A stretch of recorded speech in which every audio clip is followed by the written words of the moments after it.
The Jake Asman Show will begin shortly. Thanks to all these great Patreon members who help support the show. Get your super chats ready. Jake will be here in just a moment. If you love the New York Jets, this is the place to be.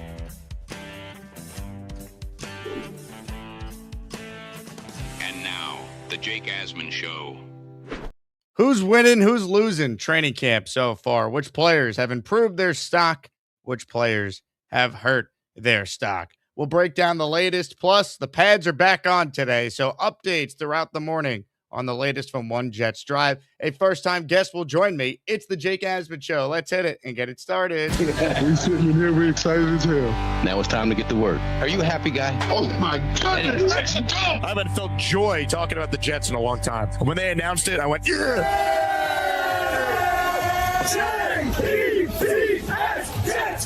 Jets, let's go! A new chapter for the Jets has started. Aaron Glenn and Darren Muji are tasked with shaping the future of this franchise. Will they be the ones to finally get it right? We will be here for every step of the journey on the Jake Asman Show, breaking down all the storylines, every game, and everything in between. Please subscribe and hit the like button below. Super chats, baby. Cut the line. The Jake Asman Show starts right now.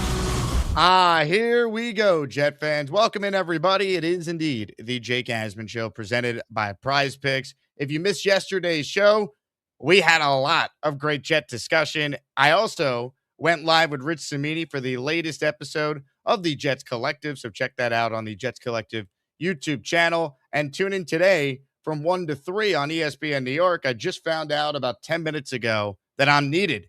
I'll be in for Michael K., talking all things New York sports, including the Jets, from 1 to 3 on 8:80 a.m., ESPN New York, the app, and the ESPN New York YouTube channel. Because of that, only a one live show, and it's the one you're watching right now. So hit the like button. Make sure you're subscribed to the channel. Big thank you to everyone who keeps tuning in to all our content so far to kick off the month of August. Let's say hello to someone that I've known for a long time. I've done his show many times over the years. You see him every week with Tyson Rauch on the Let's Talk Jets YouTube channel. It's our guy Bubbs from Bubbs on Sports joining us now to talk some Jets. Mr. Bubbs, how we feeling? Jake, how's it going? Thanks so much for having me on. Hopefully everybody in the chat's doing well. Football's back. Pads are on. We got the Kenny Pickett, Carson Beck standalone primetime game tonight, so football's in the air. I'm fired up and looking forward to diving into some Jets today. You know, it came up on my time hop the other day, the anniversary of the Jets playing in the Hall of Fame game, the year Revis and Klecko were going into the Hall of Fame, and all the hoopla surrounding Aaron Rodgers and Hard Knocks being there, and just looking at where we're at now, where only it kind of feels like the diehards of diehards are locked into everything going on at camp. It was a totally different universe 3 years ago surrounding this football team. Yeah, it's crazy. The summer of 2023, the Hard Knocks, Ed Sheeran, the Shivers song that was going on over Hard Knocks. I saw you tweet that the other day. It's the only the Jets can make you get PTSD from a song like that, where you can't listen to it anymore because it takes you back to that summer and ultimately what ensued on that Monday night game, September 11th. So it was, crazy with Hard Knocks, the summer training camp hype. We saw it like no other, and that was the game, right? Throw it up to Malik, the Browns game in the Hall of Fame weekend. I know you were there. The hype was real. So definitely not the same this time around.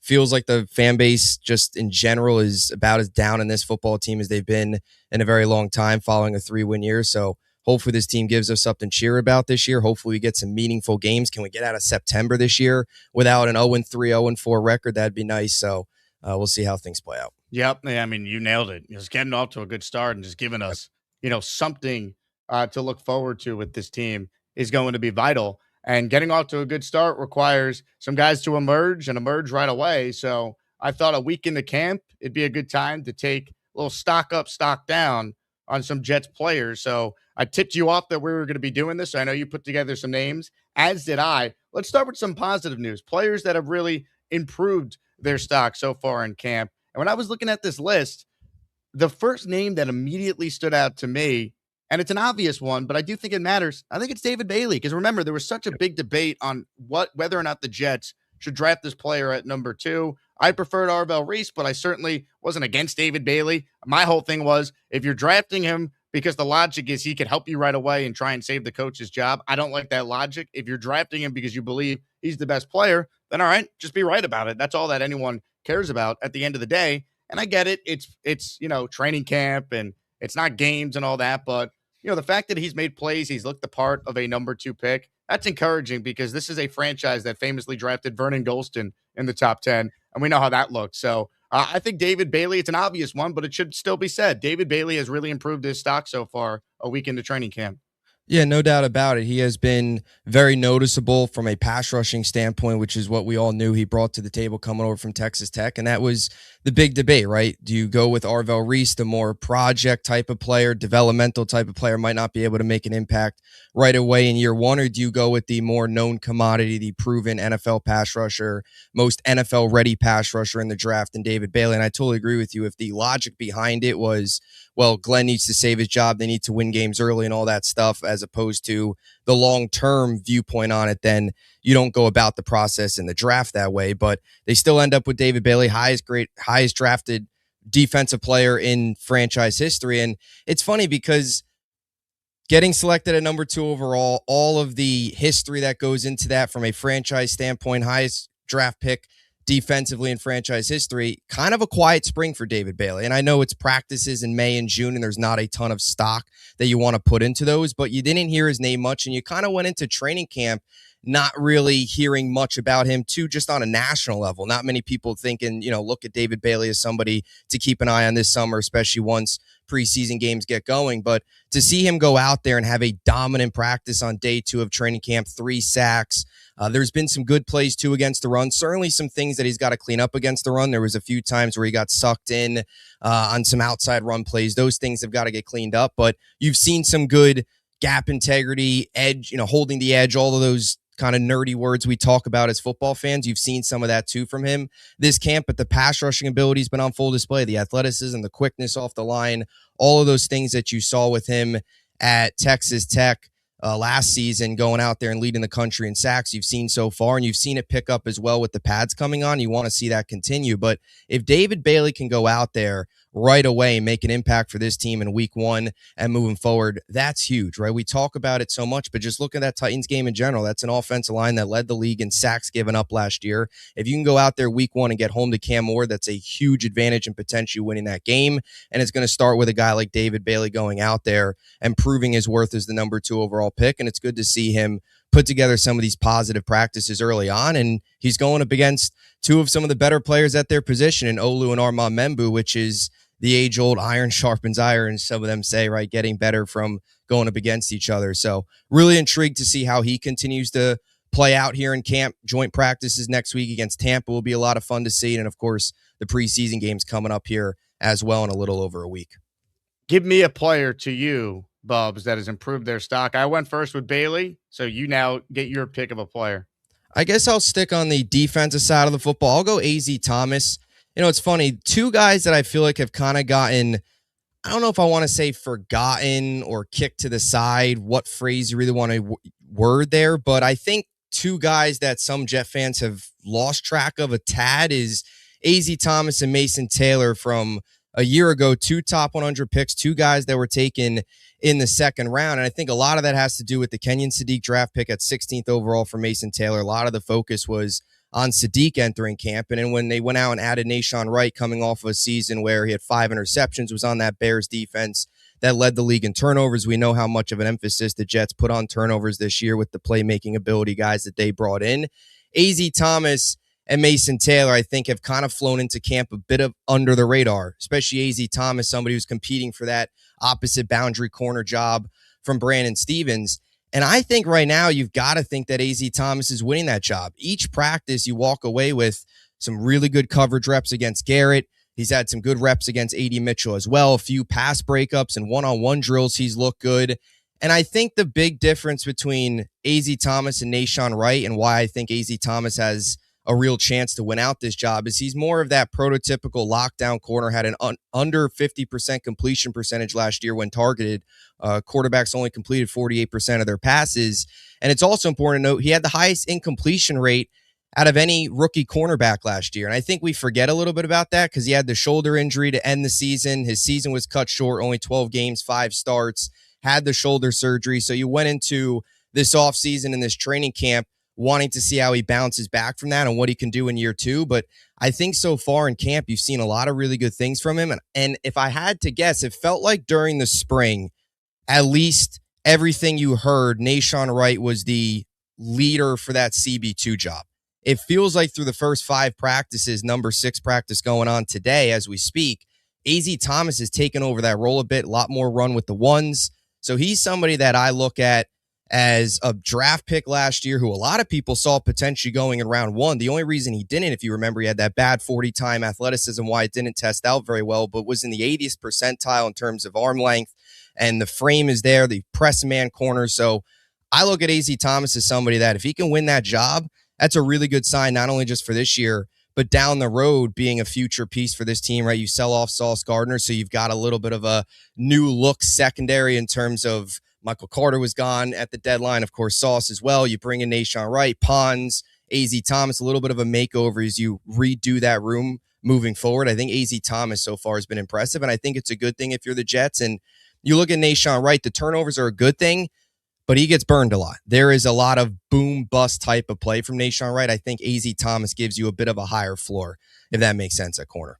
Absolutely. And if we do stock down, which we will, I would put Nahshon Wright in that, not because he's necessarily not playing well, just because here's a guy who led the NFL in interceptions. The Jets signed him and doesn't feel like he's going to start at this point. I'm going to combine this answer for my next stock up, Bubbs. I'm going to say both kickers. They both have been good. Cade York has made a lot of kicks, as has Jason Sanders, who I still think is the favorite for that job because he has more of a track record. He just was injured last year, but he was a good kicker in the league for several seasons before his injury played season a year ago where he didn't kick at all. So I would say both kickers have, to this point, made us feel a little better about the situation. Now, the inner Jet fan, I think, in all of us is like, oh, no. What if they pick the wrong kicker and then the guy they pick stinks and the guy that they don't pick goes somewhere else and is great and then you can't bring him back and then you're facing another kicking crisis. But you rather this than the alternative. So for right now, a week in, it's nice to feel somewhat good about the kicking situation because of all the moves Darren Muji made this offseason, and I basically understood and agreed with most of them. The only one I didn't like was letting Nick Folk walk. So at least to this point, both kickers have looked good in camp, and we'll see how the preseason shakes out.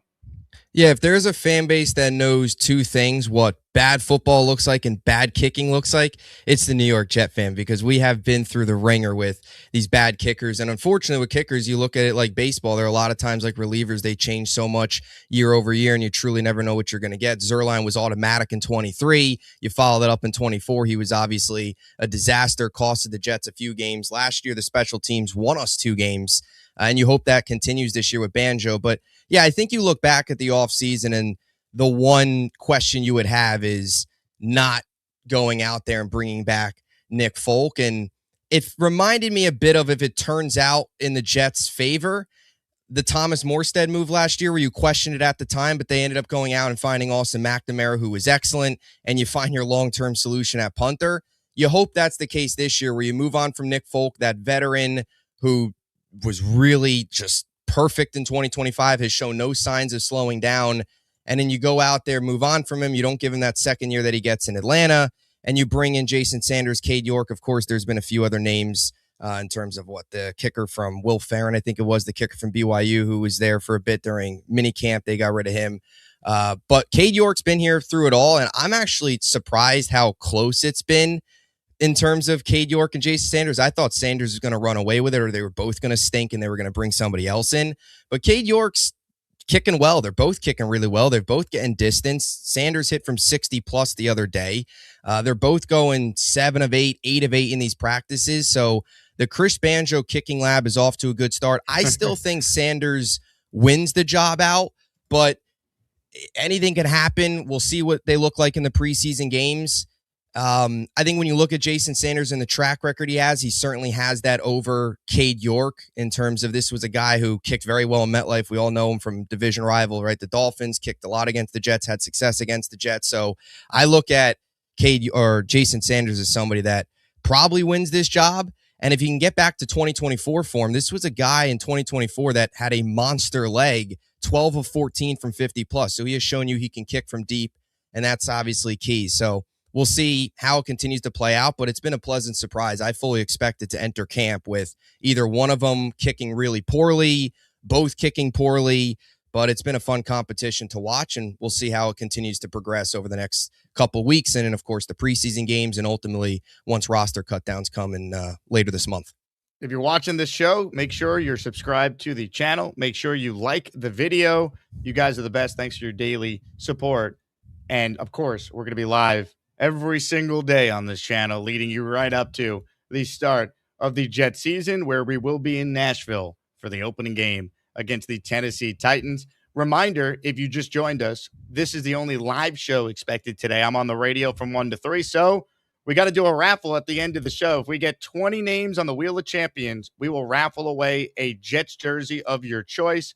Pick a current player like David Bailey or a Jet legend like Joe Namath, and we send that jersey to you. When you enter during the show for a daily prize, you're also entered in our weekly raffle. This Sunday, we're going to be giving away the following 3 signed Jet items. Namath signed helmet, Klecko signed helmet, Curtis Martin signed helmet, and a Jets Legends jersey is our 4th prize. Big shout out to Ozzy Fullers, who's the first to enter the Asmaniac raffle. He gifted a membership. He is in for 1. Shout out to our guy, Chef Brian Morales, who says this duo is elite.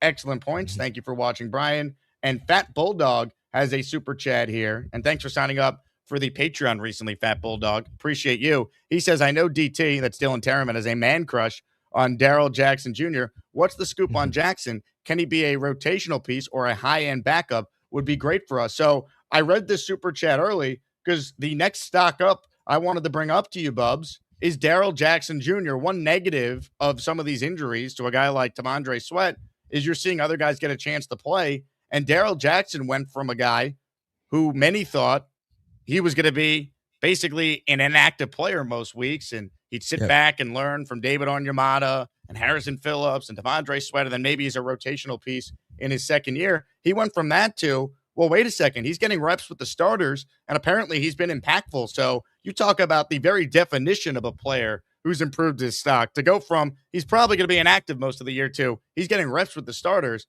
that's a guy who has certainly improved his stock. Yeah, 100%. And that's, I think, the key to all of this is, unfortunately, T'Vondre Sweat not out there with the hamstring. Little concerned about that from a big guy standpoint. You want him conditioned, ready to go, getting all the reps as possible. Bigger players in general, you always fear the injuries and keeping their body healthy. But the positive to that, or the silver lining to that, is more reps for a guy like Darrell Jackson Jr., of course, the 4th round pick. And it's a good sign for a day 3 pick to be out there this early in camp, running with the first team and having success. And I think that's the key. This isn't like he's having success against the 2nd, 3rd team guys that are going to be cut in a few weeks. He's having success against this starting Jets offensive line, getting a lot more reps, getting a lot more opportunities, and he's showcasing themselves. And Jackson, similar to Sweat, just a massive human being, the age-old you can't teach size, right? 6'5", 337 pounds. I think also you look at this defensive line and edge rush room as well. Getting coached up by Carl Dunbar is just a massive, massive positive in all of this. Say what you want about the coaching staff, the concerns that we might have about this coaching staff. I think one coach that we can all get behind is Carl Dunbar, especially after what Eric Washington brought to the table as a defensive line coach, which was clearly a disaster. You heard a lot of that players were turning his back on him. Same thing with Steve Wilkes, not a lot to like there. So Carl Dunbar, leader in that room, growing up in that room with a track record of success. And it's good to see Darrell Jackson Jr. having a good camp so far. And who knows, maybe this is, like you said, a guy that was probably going to be just that depth, inactive on game day, injury pops up, then he plays a rotational role in his rookie year, potentially down the road developing into, you know, a nice 2nd or 3rd, 4th defensive tackle for this team. But if he can go out there and continue to prove this, it just makes the Jets even more deeper. And I think it's got to make you even more intrigued about the interior of this defensive line between what they have in Sweat, on Yamada, Harrison Phillips, Briggs. You add on Darrell Jackson Jr. showcasing himself a bit in a bit of a surprise way as a 4th round pick. I think that only makes you deeper for a room that was pathetic last year and has been pathetic really the last 2 to 3 years when it comes to defending the run. I think it's another good tool that the Jets have in their toolbox when it comes to this defensive tackle group. So definitely a positive sign so far. Comments, questions, super chats. We'll cut the line. We're talking stock up, stock down a week into Jets camp. Shining Wizards, Kevin. Shout out to you, Kev. He gifted a membership, so he joins the raffle for one this morning. Go Jets! Go Jets! Like the video. Make sure you are subscribed to my channel. Check out Bubbs on Sports for Bubbs content. Help him get to 1,000 subscribers. We're presented by PrizePicks. Use code HMA. Play your first $5 and get $150 in lineups if you win. I just checked PrizePicks, and there's a notification that numbers and different picks you can make for tonight's Hall of Fame game will be on the app later today. So check the PrizePicks app today if you intend to get some picks in, like I know I certainly will, for the Hall of Fame game this evening between Kenny Pickett and the Carolina Panthers and Carson Beck and the Arizona Cardinals. That's the Hall of Fame game in Canton, Ohio later. You can make your picks with PrizePicks. We'll put together a lineup for those of you who watch the show. We'll put it in the Discord later on today. So play your first $5, get $150 in lineups if you win. Check it out. Plus PrizePicks, of course, has numbers for the season on some of your favorite Jets like Geno, Brees, Garrett, Omar, Kenyon Sadiq, Will McDonald, David Bailey, Micah Fitzpatrick, Austin McNamara, and many, many more to come. Let's talk about stock down now, Bubbs. Which player to you has hurt their stock so far in camp? I think the obvious two, I guess, would be Sweat and Pons, just in terms of them not being out there, not being healthy, especially for a rookie in Pons. You want him out there getting all the reps as possible. You look at a guy like him who you feel like can have some versatility in terms of inside outside. I look at both him and Omar Cooper Jr. as two guys you don't necessarily have to pigeonhole. Cooper, I don't think, is just a slot receiver. I think you could play him outside. And I view the same with Pons, not just the nickel corner, but I think you could also play him outside. You expect Micah Fitzpatrick to potentially come down and play some nickel. I'll throw one in here. We talked a little about Nahshon Wright earlier too as a potential stock down guy. The drops with Mason Taylor have been a bit alarming to me. And why they're a bit alarming, and I said this earlier, I think Mason Taylor has been a bit forgotten going into this season. I think when you factor in drafting Sadiq, you added Omar Cooper Jr., A.D. Mitchell in his first full year with this team, on top of a healthy Garrett, Brees, better quarterback play. Like, I think a lot of people look at Mason Taylor on the pecking order in the offense, and it's definitely lower on the list than where we had him last year entering his rookie year. But what makes me so, I guess, disappointed, a little worried about the drops is this is something that wasn't an issue in college. One of the great strengths with Mason Taylor in college was he was that kind of safety blanket tight end, low drop rate, just somebody on a 3rd and 5, 3rd and 6 that the quarterback can find, get open, high IQ, find the pockets in the defense. So Mason Taylor had 5 drops last year. The drop rate was up over 10%. And so far in camp, there's been a few practices that have gone by where he's had some drops. I know the one practice was soaked in the rain, but we do live in New Jersey after all. They are going to play probably some rain games. If we're familiar with the Jets, they're going to play in the rain. Oh, it yeah. feels like every single game day the Jets are in the rain. Probably a sign of just the team as a whole. It's raining on Jet game days. But in terms of Mason Taylor, the drops have been a little bit worrisome. And if this is somebody with Sadiq, Taylor being your inline, Sadiq being that bigger slot out there on the field at the same time, I think they could be really dynamic. This offense as a whole can be really dynamic, but the drops are a bit of a concern. So I would throw him in the list right now of somebody that's had stock down and somebody that got to clean that up, because we saw that a little bit last year be a bugaboo for him in the regular season, and we're seeing it right now, and it's something that wasn't an issue in college. So I think it's easy just to say anyone who's injured, stock down. That's notable. Yep. So I won't spend time, stating the obvious. Tavondre Sweat, stock down. Unfortunately, D'Angelo Pons, stock down. Kenyon Sadiq, stock down, especially given how important we felt like he was going to be for this offense. So I will remove the obvious with the injuries for my stock down. I have a stock down here that I think is also kind of obvious, but I'm not sure it should be this obvious right away. Tim Patrick and Arian Smith. Like, Arian Smith has given you absolutely nothing in his second year to this point. And then Tim Patrick, I say stock down for him. Not that I expected much from him, but it's been so clear that he's just there because he's a veteran, and he probably will make the team because of that, but maybe it's not a guarantee because it's been clear that Omar Cooper Jr. is their number 3. You could easily have said, by the way, A.D. Mitchell stock up. He's made a lot of plays and has looked good 100%. with Geno Smith. But then the number 4 receiver, probably should have mentioned him too, and stock up, Isaiah Williams. You got the head coach calling him a dude, calling him a guy that they're really excited about, raving about his toughness and his blocking. He had a hell of a practice 2 days ago where he was hauling in a bunch of passes that were tightly contested. So, I think if you look at Arian Smith, I don't know if just being a good gunner saves his roster spot. We'll see if Darren Muji is like Douglas, where he just doesn't want to cut his draft pick. But that pick from the beginning, we all questioned because the value told you he was a 7th-round pick or a UDFA. They took him in the 4th round, and he's done nothing to really distinguish himself in camp thus far. We'll see how he looks in the preseason. And then Tim Patrick, they didn't give him a lot of money. They gave him slightly above what the minimum is, but he's really done nothing. I feel like I've heard nothing about Tim Patrick making any sort of plays from anyone. So those are 2 receivers that I had kind of jumped together in my stock down category. Yeah, I like those 2. I think Tim Patrick's been definitely disappointing. You haven't heard his name at all in any of these practices so far, and I really like the Tim Patrick signing. I thought it was solid depth behind Garrett, A.D. Mitchell, Cooper. If one of those 3 guys get banged up for a week or 2, you could trust him slotting in as your 3rd receiver, reliable piece in the back end of that room, as opposed to an Arian Smith or somebody getting called up from the practice squad, or even Isaiah Williams, who's at a really good camp now. And I think you look at him potentially jumping in there. And Williams showed you some juice last year from a slot perspective, giving you a little bit of a juice out of the slot as a wide receiver on top of what he was able to do as a returner from a special team standpoint. But yeah, Tim Patrick is disappointing, and Arian Smith, I just don't see it. I always said, and I said this last year, and I'll say it again, I think Pritchett gives you more juice from a receiving standpoint than Arian Smith, and I know that they like Smith, and Banjo's gone out of his way and to defend Smith, or praise Smith, I should say, from a gunner standpoint. I know they like him, but the guy had 7 catches last year for 52 yards, and he's done absolutely nothing this year, and you're spot on, Jake.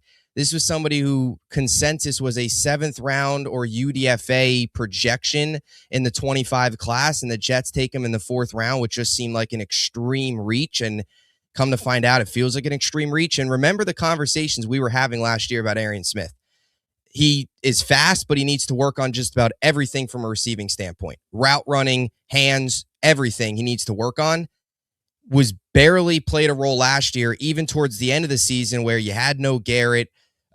You were playing with, Mitchell, Mechie at the time. You were really thin at the receiver room. Josh Reynolds was out at that point. Like, it was very thin. Even at that point, he couldn't really find the field and get opportunities. That should tell you something. So I'm the furthest thing from an Arian Smith guy. I would have no problem if they moved it past them. I just think we know what he is at this point. They clearly like him for special teams, but yeah, it's a little bit disappointing that he can't at least show you anything, because at the very least, can he be somebody that they throw out there in vertical packages? You have a quarterback in Geno Smith who is not afraid to throw the ball deep and has success throwing the ball deep. At the very least, can this be somebody that showed himself as, hey, he's fast, he's got speed, former track star? Can he go out there in vertical packages at points in games and be a deep threat?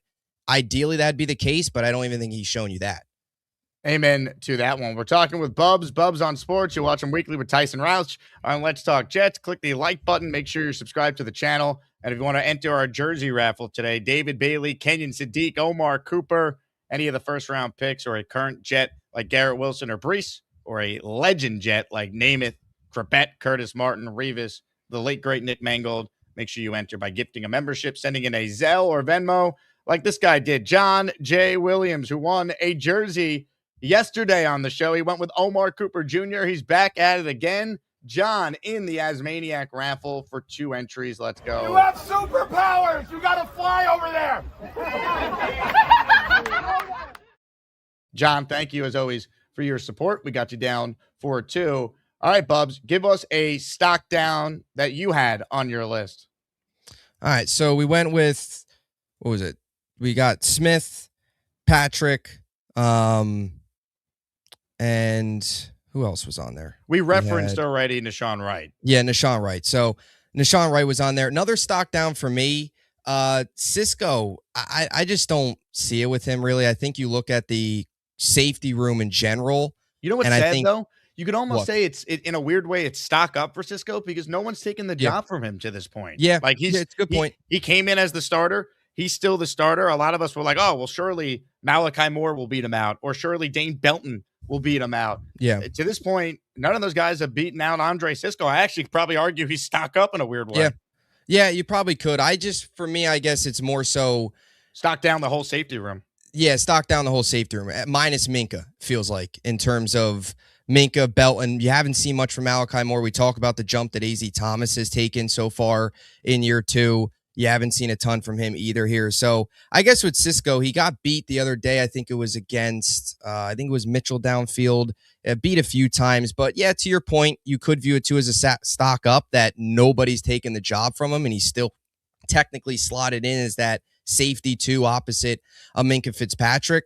For me, though, I just don't see it with Cisco. I think in a perfect world, Dane Belton or Malachi Moore overtakes that job, especially somebody like Dane Belton, who is a guy that, 6 turnovers or 6 interceptions in his career. I think he was involved in 14 total turnover plays across his time with the Giants. Didn't start all the time either, so wasn't a regular starter, but went out there and was a piece that had a knack for the football, kind of was a ball magnet. So I just throw probably the entire safety room minus Minka. Then that's probably a better way to put it. Cisco, Belton, all of those guys. Safety room minus Minka, I feel like, have been pretty quiet to this point. And Belton was a guy that I was really high on. I thought he could come in here and provide them some of that playmaking ability. And then again, it's only 5 days into training camp. Today's day number 6, so we still got a lot of time left. But yeah, I think a better way to put it's probably safety room minus Minka.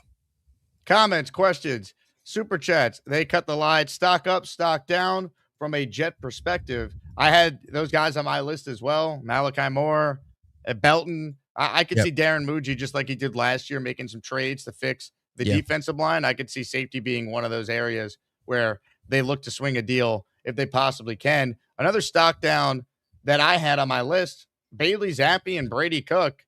I don't think Klubnik's been great. I think there's been practices. He's been good. I know the Jets are practicing right now, and Klubnik's had reportedly a rough day with another interception, and he hasn't played well in some of the red zone situations they put him in.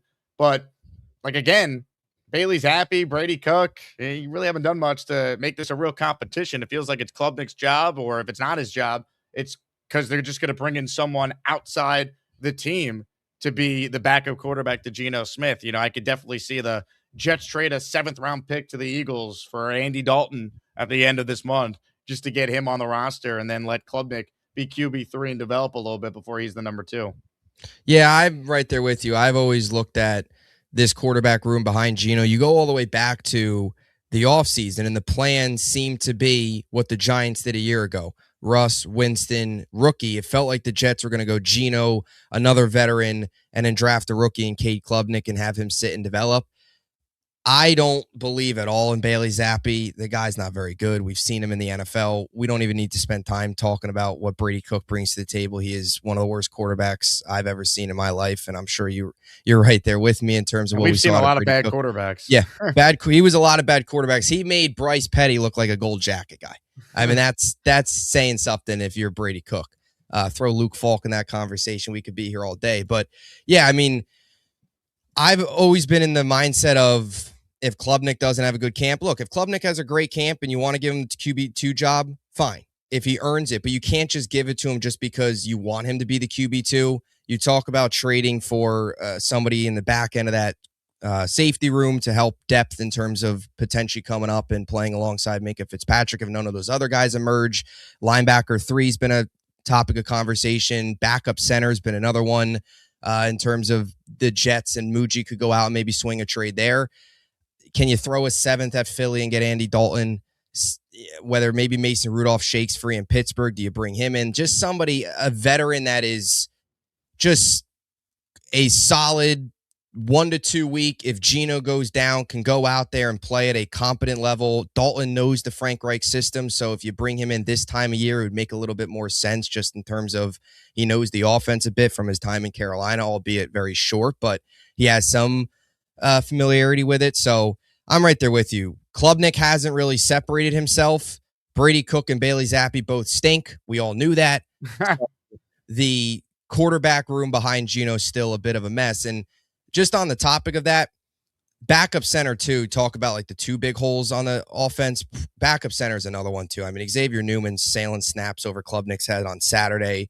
Nez Cooper's a rookie, primarily just guard depth. So that's another area too that I think you could look at as kind of a loser from an offensive standpoint that Muji could potentially swing a trade at. You're not wrong there. There's some obvious needs on this team, and knowing Muji the way we know him, at least through his first year and change, I could definitely see him looking to be aggressive there. Candyman with a super chat. He's in the raffle for 2. Football starts today. Anyone want a chest bump? Candyman, you're in the Asmaniac raffle now for 2 entries. You know, it's funny. I always look forward to the Hall of Fame game for the first 10 minutes, and I'm like, all right, this sucks.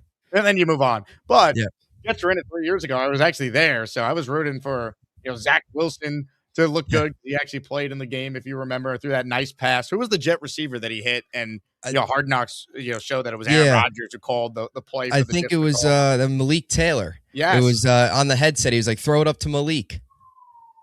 Yeah, that was the highlight of the Hall of Fame game. I got to meet Joe Klecko that night because all the Hall of Famers were on the field before the game, and luckily for me and my buddy Dan, who I brought with me, we were credentialed for it. So, Joe Klecko's just standing there, and I just went up to him, said hello, shook his hand, congratulated him, and that was probably the highlight of the whole night for me being there 3 years ago. How is it out there? Is it just not much, I'm assuming, just kind of the field in the Hall of Fame? Pretty much. Canton's not really known for much more than that, but it was an awesome experience. It really was. And just thinking about how excited we all were as fans, like there was, it was truly like the most euphoric the Jet fan base had been since 100%. The 2010 playoff run to the championship game for the second year in a row. Because one, the Jets didn't play. I know they played in the Hall of Fame game, but like there wasn't a game to potentially ruin the whole feeling of the weekend. You had 2 of the all-time greatest Jets being honored together, being inducted into the same Hall of Fame class. And there was a genuine belief that, wow, Aaron Rodgers wanted to be a Jet. We just saw this work with Matthew Stafford going to a new team. We just saw this work with Tom Brady going to a new team. Here's Rodgers is a year removed from being an MVP for the second consecutive season. He said all the right things. He took the largest pay cut in, at the time, professional sports history before Jalen Brunson did what he did. There was just so much good karma, good vibes, and I just saw how special the Jet fan base could be that whole weekend. And I was at the first game on 9/11 against the Bills. And it's hard to believe that it just went the way it did. Like, you could not have drawn up a worse way for that Aaron Rodgers era to go. And then, new hope, new regime, Aaron Glenn, former Jet, taking over. We're all rooting for him to be the guy. And he has about as bad of a year one as you could possibly have. Yeah, it's about as Kotite and Gaze. The only other 2 that he's a part of in terms of company. Gaze's first season wasn't even that bad. He found a way to muster up, the 7 wins, go 6-2 down the stretch. We all tried to talk ourselves into, carry that into the next season. We all know that obviously failed in 2-14 and what took place in 2020. But yeah, the 2023 summer was amazing, going all the way back to April, where you have the press conference. He says how the Lombardi looks lonely at the facility, he wants to get another one, said and did all the right things, was at all of the spring practices, OTAs, mini camp. He was going to the Taylor Swift concerts, Ranger games, like he was fully immersing himself in New York, the city, the culture, the fan base. It was everything you could have dreamed of as a Jet fan. And then it comes to a crashing halt, and I'm right there with you. I was sitting in that building on week 1 against Buffalo, and it's just, you have the Xavier Gipson punt return, but you get to the car, you get back to the parking lot, and it's like, we're done. The season's over. You had 10 to 15 minutes of just pure joy and excitement, but then it's like a train hits you. The season's over. Sure, we're 1-0, but you have no chance against Zach. And talking about backup quarterbacks, how many times that offseason do we say, bringing a backup, bringing a backup, bringing a backup? The Jets didn't. And then we get Zach, we get Boyle, we get Trevor Siemian. I mean, just a fall from grace if I've ever seen one in terms of that 2023 Jets excitement. And, it's funny. Yeah, you go into last year, Even the next year, though, 24, the excitement wasn't the same because you saw the holes with Saleh. You tried to build yourself back up, but we saw the issues with the coaching staff. They only give him 5 games, which was ridiculous. He gets fired. We all know what happens. And then last year, you try and buy into Glenn. They were running a physical camp. Former player, wanted the job. There was something to that. You know, D'Amico Ryans in Houston had success. A former player there, franchise legend. You were hoping that that could be the case here with the Jets. Same thing with Dan Campbell and the Lions. And then he comes here, they win 3 games, and it was as bad as it could be in 2025, and all the pressure's on. You get off to a slow start, there's a chance he doesn't even see the end of 2026, so we'll see how things go.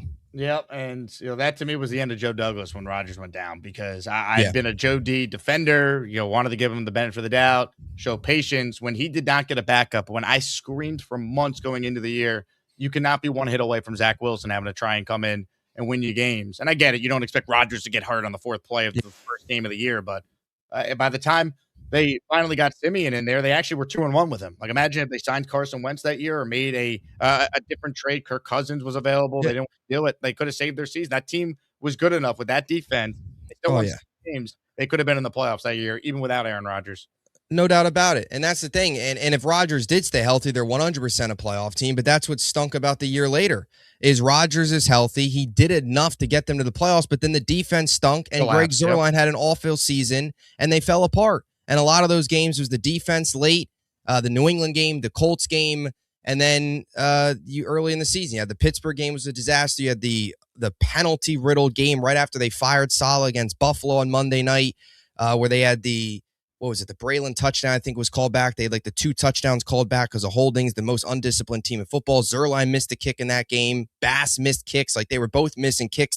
Bills were begging the Jets to take that game, and the Jets were just giving it right back to them. And and then a year later, 24, they go and get Tyrod. And it's the typical way too late. Tyrod would have been nice in 23. You get him in 24. Rodgers plays all 17. Tyrod never needs to start. It's like, well, this would have been nice to have in 23. And even if, because I remember sitting there and you're thinking to yourself, okay, maybe it's just an ankle. If he's out 4 to 6 weeks, can they just get to 3-3? But even then, you don't trust Zach at that point to get you to that point. Like, even if it was 3 games, let's say in an alternate universe, Rodgers was stepped on and he missed 3 games.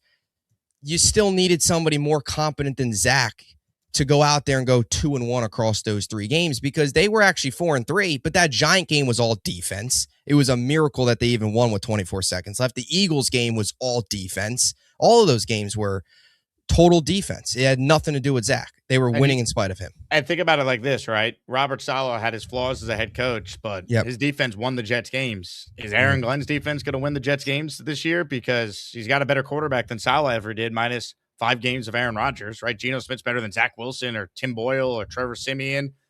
That's why it's like, for all the issues Saleh had as a head coach, Aaron Glenn, I mean, he wasn't a great defensive coordinator. It was 1 good year out of 4. We got to really see it this year to fully buy in. Comments, questions, super chats, cut the line. Let's get to the Azzy Awards because we have a shortened show. So let's get to poll voting. I want to apologize to Kyle Clifton, who sent in the super chat. He says, all I'm going to say is no one wants to be bald. A ton of people want to be drunk. Kyle, I did not close the poll yesterday live, but you were in cruise control. You had over 50% of the vote. So congrats to Kyle Clifton a day later on winning the Bald is Beautiful Azzy Award.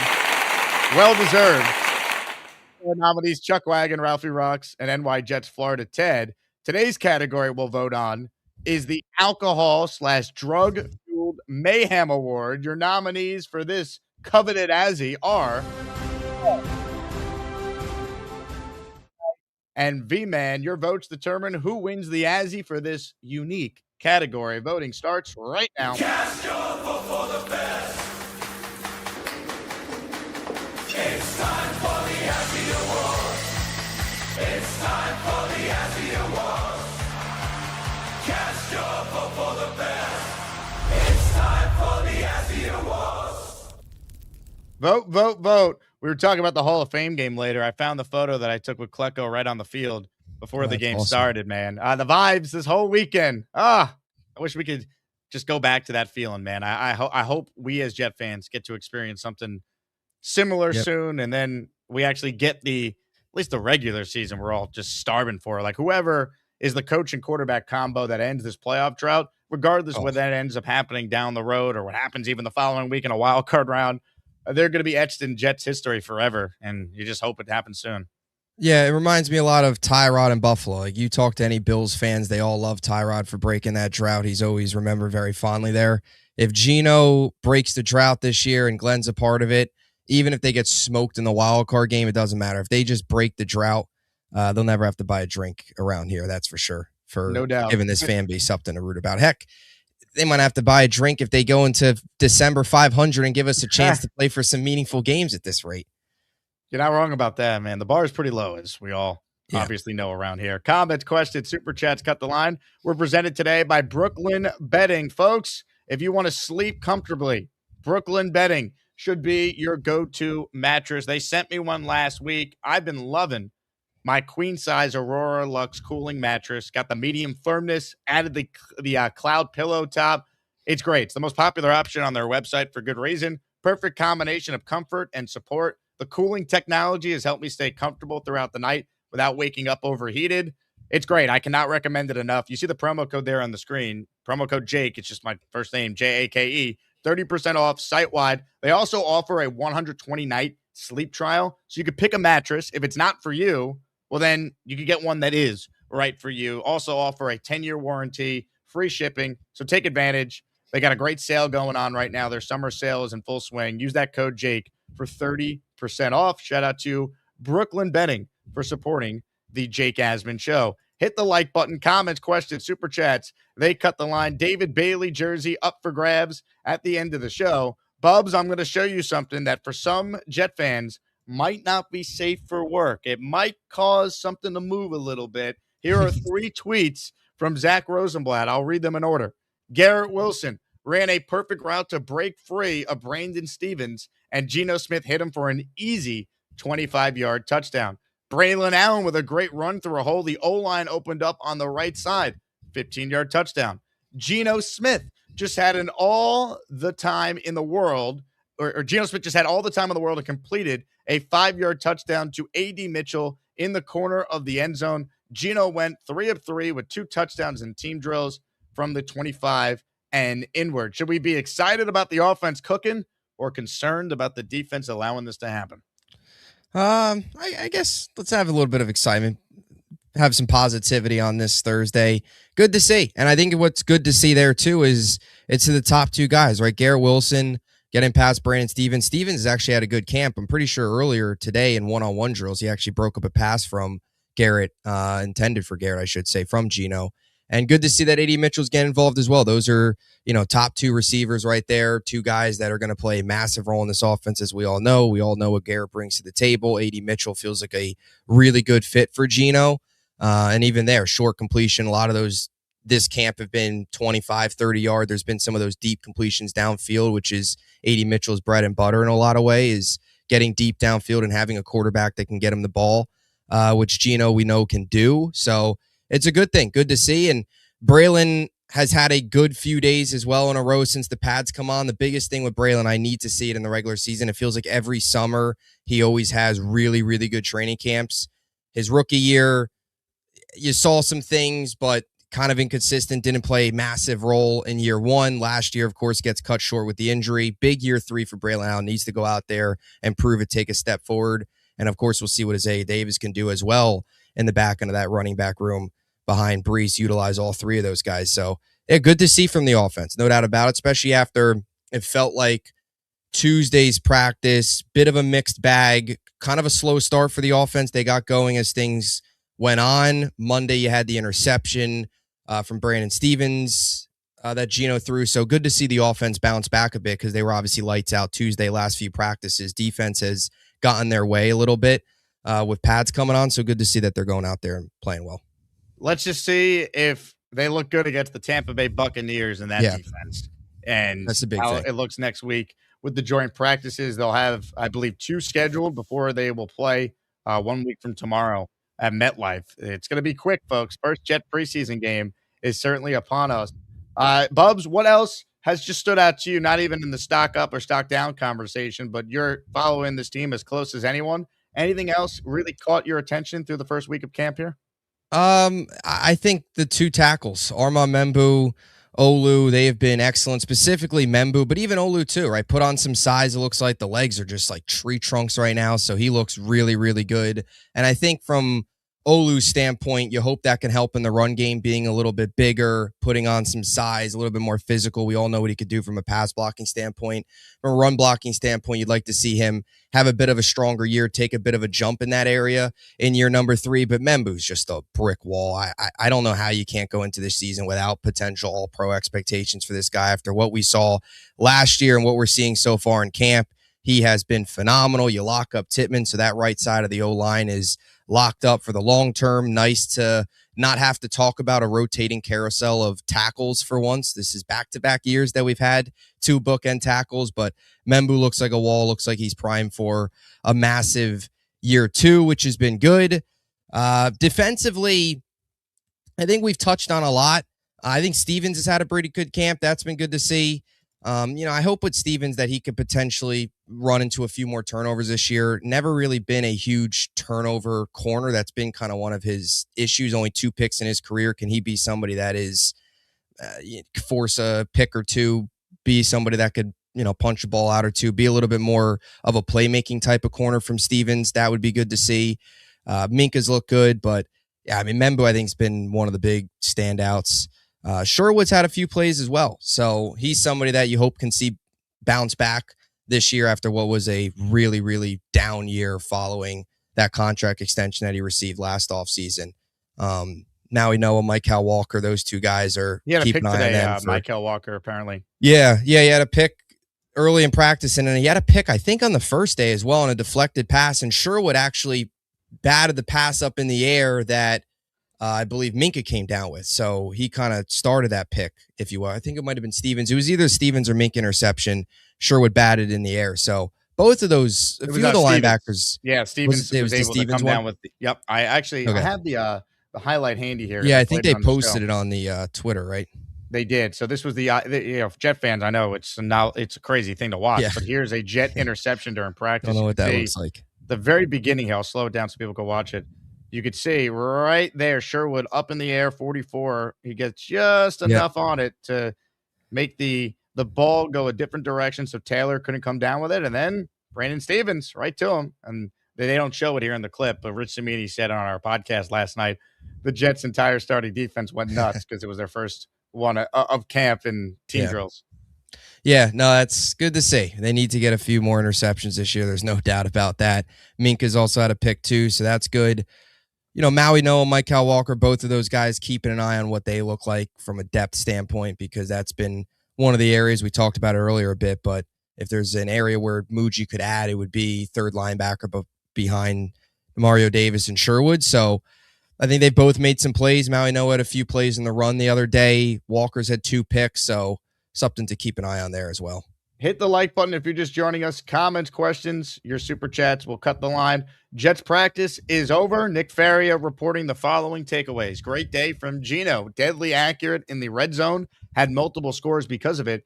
One of his better days this camp. Not the case for Cade Klubnik. Offensive line had a really good day, moving people inside and gave Gino plenty of time. Mixed day from David Bailey. Sacks and pressures were good, but got overwhelmed too much against the run. Solid day for Belton, Marcelino McCrary Ball, and A.Z. Thomas. Thought offense won the day. So that is Nick's takeaways from today's practice. Jets have another practice tomorrow. They have a practice on Saturday. If any Jet fan has tickets to the practice Saturday, I'd love to go. Would love to give as many tickets away to listeners as possible for any of these. There's just so limited. We really have not been able to do that much of that. Only a couple for last week when we were there. But if anyone has training camp tickets, especially for Saturday, I personally would love to go.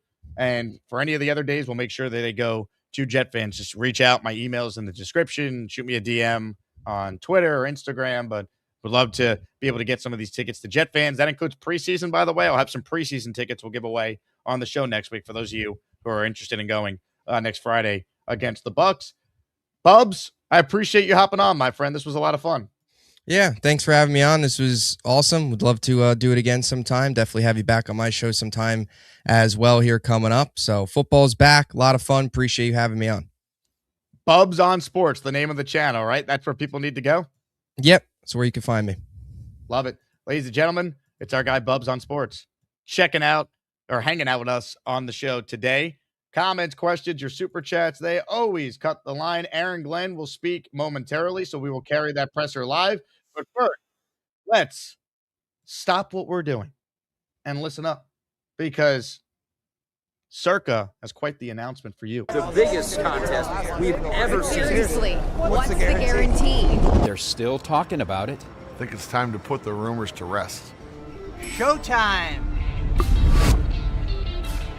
$30 million. $30 million? $30 million? $30 million? That's $30 million guaranteed. 3 contests, multiple ways to win, no rate. Entry starting at $1,000. Enter in Nevada, play from anywhere.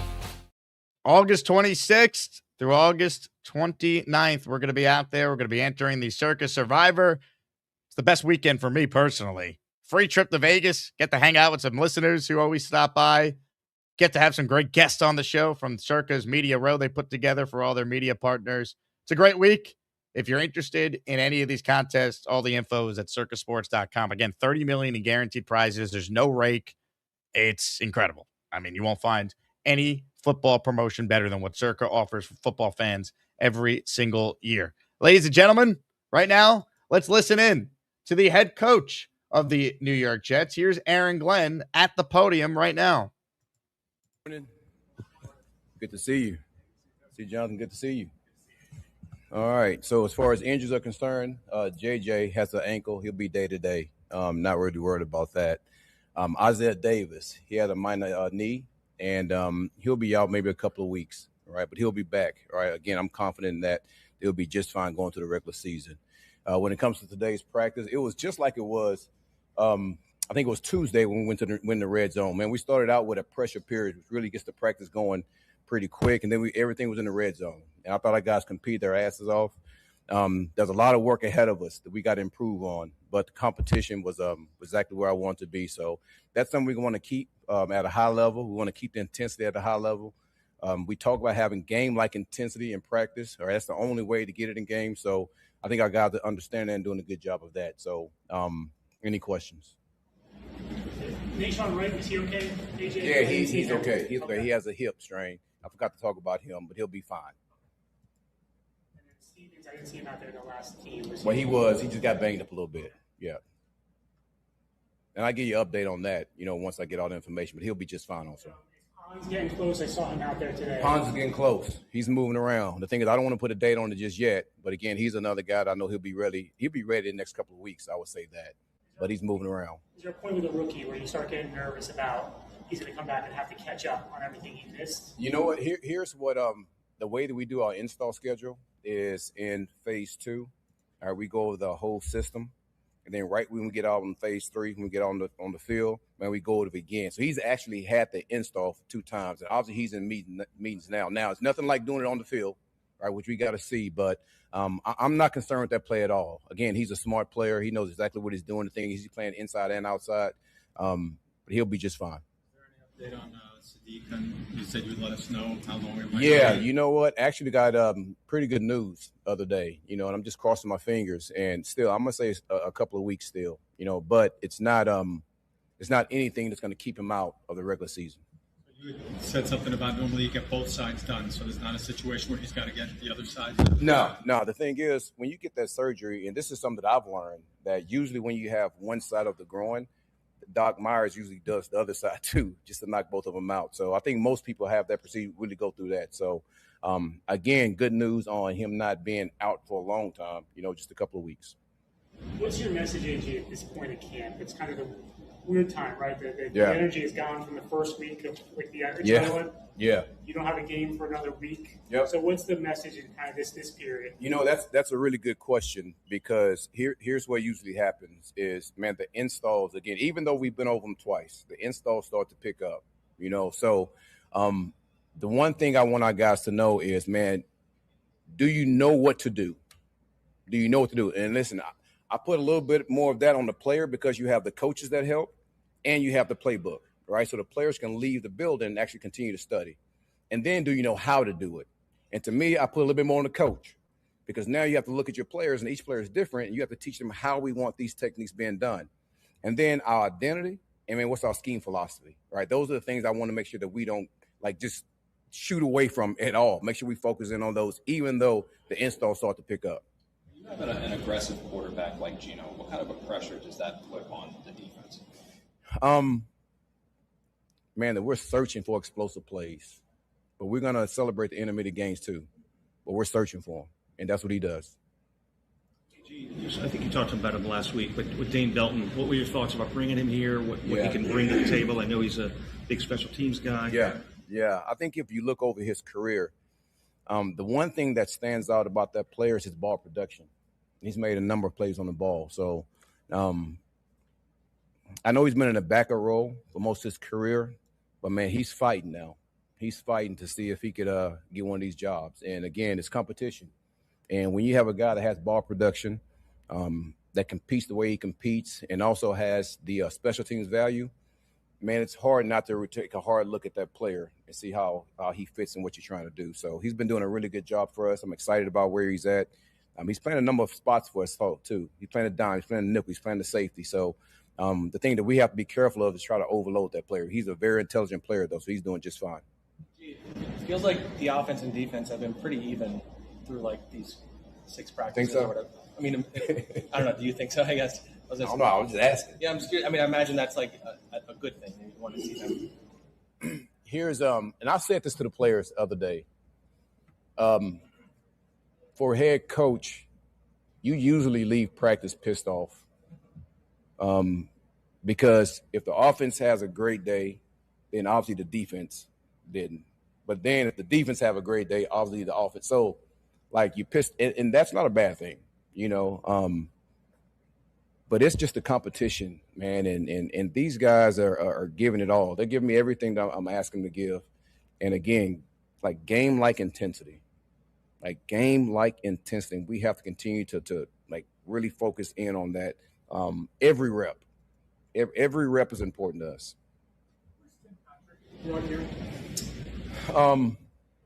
So obviously I was with Tim, right, in Detroit. Obviously he's experienced, been in this league a long time. Extremely tough, extremely smart, very unselfish, willing to give everything that he has as far as a player when it comes to understanding how to play this game and then how to operate, off the field also. So he's a very valuable person, when it comes to the receiver room. And it didn't take long for guys to really see that he's a true leader. Speaking of guys, Detroit guys, with Duker, yep. You've been around him, obviously. What's the dynamic of coming in as a defensive coordinator when the head coach is calling the plays? Yeah. I'm assuming, what is he bringing to the table for you guys, and what's what do you see his role as? Yeah, so he's the D coordinator, and listen, there's a number of times when it comes to staff meetings that I can't be involved at that time because I have other duties to take care of, and he does a good job of relaying exactly how I see defense. He does a good job of actually installing to the coaches first exactly how I see it because he knows me and he's been with me all these years. People don't even realize we were together in Cleveland also. And that's when really I was formulating, my thoughts of being a defensive coordinator. And me and him had a lot of conversations back then. And then going into Detroit, he really learned his defense and understood exactly how to call it. But he understands exactly how I call games, which makes it easy for him to be in the meeting rooms and take care of business, when I'm not there. So very intelligent, extremely bright, has a bright future ahead of him as a coach. And I'm glad I have him by my side because he's a guy that was actually, when I'm in Detroit, he was in the booth. So he's my extra eyes, watching the game. Just quickly to follow on that, you're a defensive guy your life, yeah. and you've been calling plays for a long time. How difficult is that for a guy like that? I'm sure he probably might be chomping at the bit to be calling some plays, right? Yep, and absolutely. His time will come down the line, I suppose. Absolutely, right? And that's what he understands. And listen, he's still learning, as a first-time defensive coordinator, and it's almost like you take a quarterback in the first round, and then you go get this veteran quarterback, and you let this veteran quarterback actually start. early on and let this young quarterback actually sit there and watch. I see it no different than that because he's steady learning. He understands. He's starting to actually formulate his thoughts on how he will call a game, and everybody's different. And I'm not trying to have Duker beat me. You know, I want him to be himself, but I also want to be able to teach him exactly how I go about game planning and doing things like that. And he's doing a good job. Like I said, I'm glad he's by my side. What benefits have you seen for the offense with Geno being here? Say it again. What benefits have you seen in the offense with Geno being here? Well, first off, is leadership. Guys have confidence that when the routes are stretched down the field, that he's going to let it rip. And, you know, for guys like Garrett, guys like AD, guys like Coop, you know, Isaiah, all those guys, they all feel like they have a chance that the ball's coming to them because he does a good job of spreading the ball around. You know, even our tight ends, you might have saw it today. I mean, everybody had their hands on the ball, even our backs. And when you have a quarterback that's going to dish the ball that way, man, you're always alert for the ball. And he does a really good job of that. So the leadership, number one. And then, man, you always got to be ready because the ball could be coming to you at any time. Thanks, everybody. All good? All right, that is Aaron Glenn. His latest press conference as the Jets just got off the field for practice after the day off yesterday. Been an odd camp from a rest versus practice standpoint. They've had a bunch of off days. Practices have not felt as long as they were a year ago under Glenn. That's from Rich Cimini yesterday on our Jets Collective making that point. We don't have the exact times, but Rich has said it felt like it's been a little less than what it's been, and there's been one extra off day this year compared to last year. So different type of ramp up. Jets still dealing with some injuries despite all that, but hopefully it helps them come out sharp, not be fatigued. Now, they came out sharp last year against Pittsburgh. They played well, they lost, and then they just collapsed. I don't know if this is going to help them avoid that, but can't hurt. They were 0-7 last year. You can only go up from here. Couple things from Glenn that I thought stood out. Let's get to the injury stuff first. Glenn said that Kenyon Sadiq should be good to go for the opener, saying that they got some good news on him from Tuesday to where we are now. So at some point, the medical staff said that Kenyon Sadiq's setback with this hernia, the re-injured hernia, whatever the specific injury actually is, it's not something that is going to cause him to miss the regular season. I'm a little skeptical, but that's good news there. He also mentioned the other top rookie who's hurt. D'Angelo Pons is, quote, getting close to coming back in the next week or so.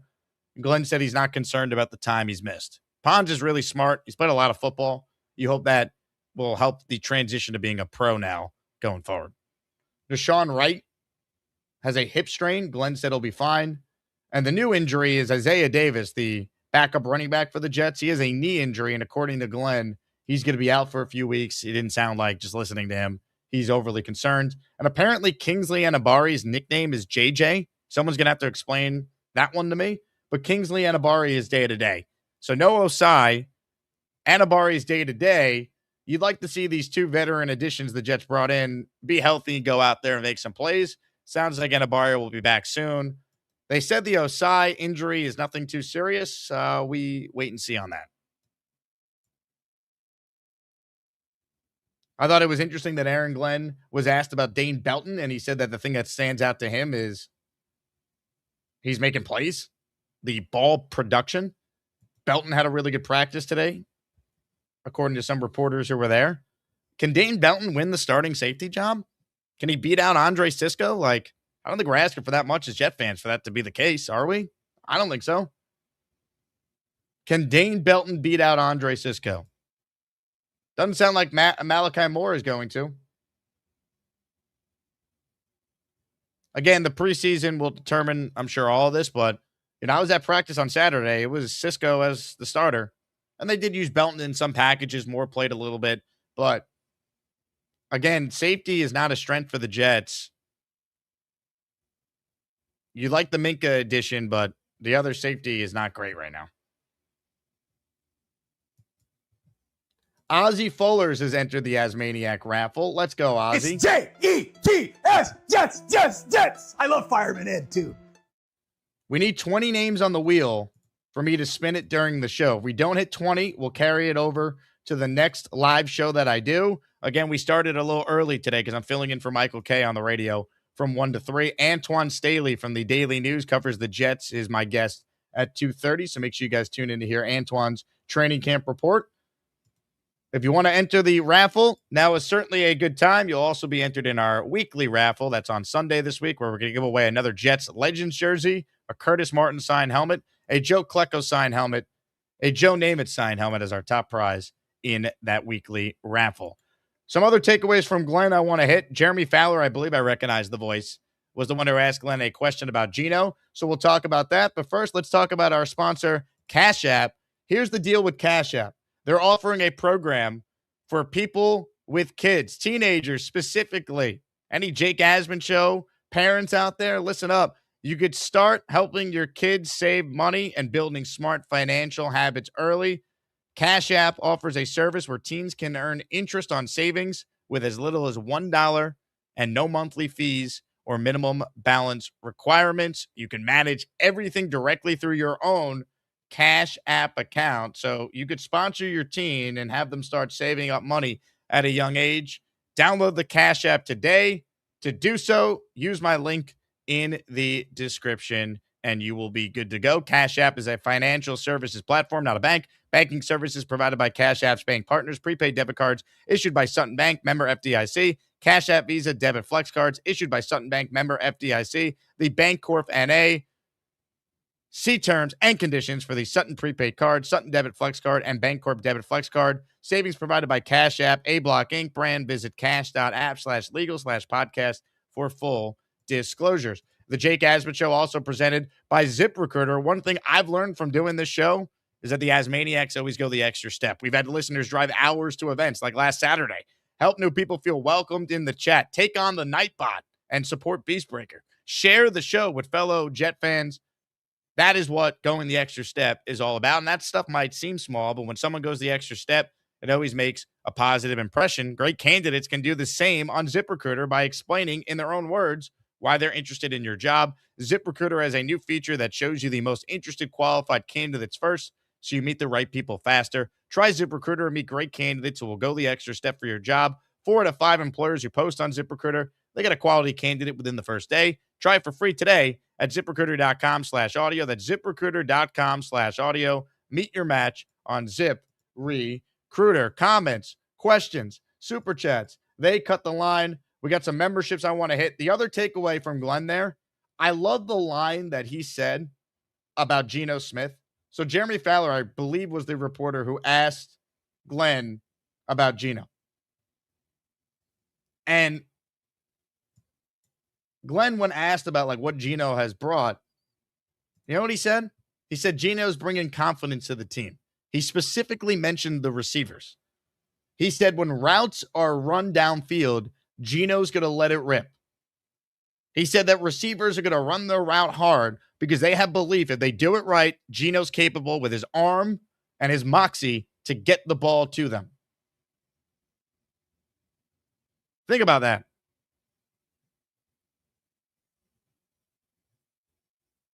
You know what that is a sign of things?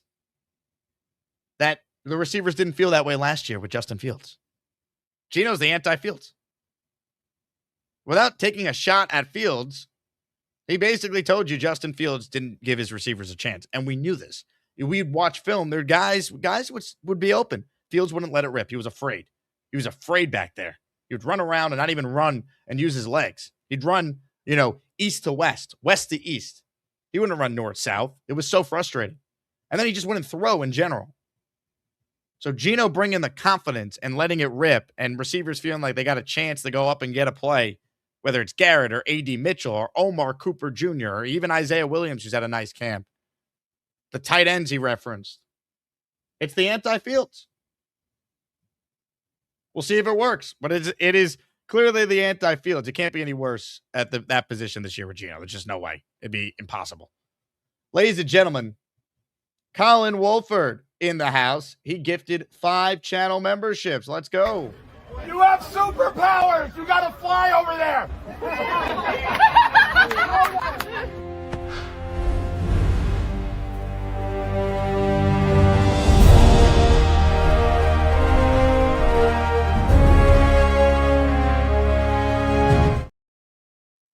ladies and gentlemen, here are the 5 people who are now channel members thanks to Colin's generosity. Colin, you're in the raffle for 5. Thank you. Delusional Jet Fan, Rob Runs, JJ Vittori, Jimbo8119, and Autism_Obama. What a name. In the raffle, courtesy of Colin. How about this from the Chuck Wagon? 5 gifted memberships from Chuck, who apparently wants to be and apparently is one of the leaders of the Nightbot army.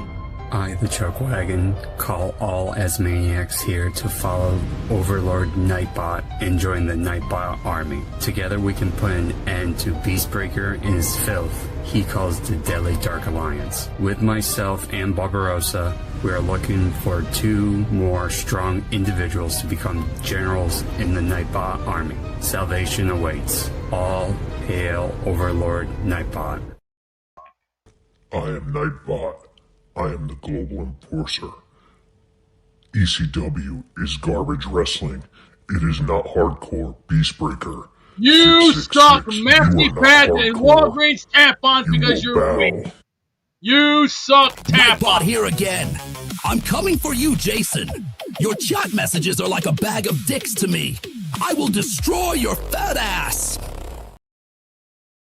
Well, Nightbot has made his presence felt in the show. Nightbot writes in, "Careful, Beast. Keep talking. I'm sending you straight to the Shadow Realm." Unbelievable. Unbelievable. Open phone lines for those of you who want in on the conversation. Make sure you vote in the Azzies for the alcohol/drug-fueled mayhem award. Right now, there's 0 wait time. If you call in, you'll get right on. So give me a couple calls here to keep this show going. We have the Wheel of Champions to be spun at the end of the show. Abu Jacob says, I know it's early, but what Jet players would you draft this year on your fantasy team? Well, it's all about value with fantasy.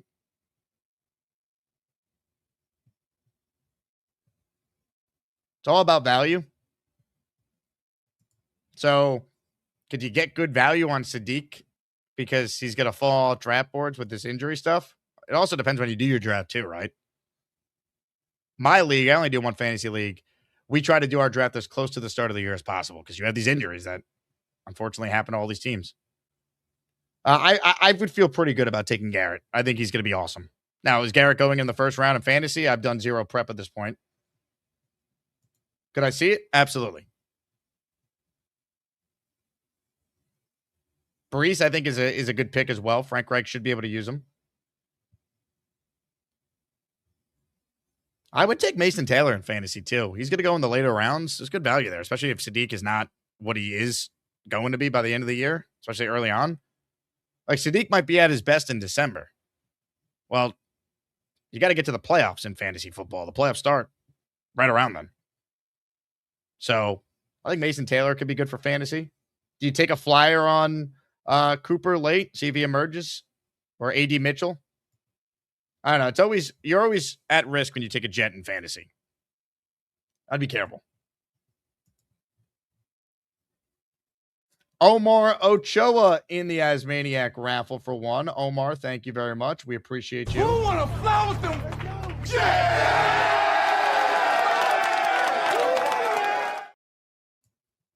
Comments, questions, super chats. You guys know the drill. They cut the line. Call in, be part of the show. Aaron Glenn spoke.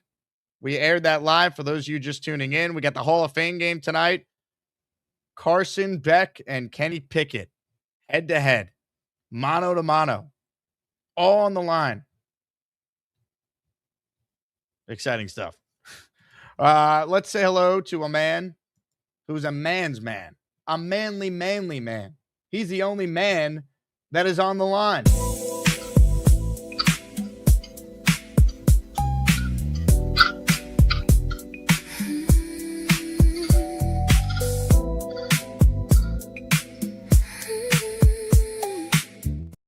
Beast, are you concerned about Kenyon Sadiq?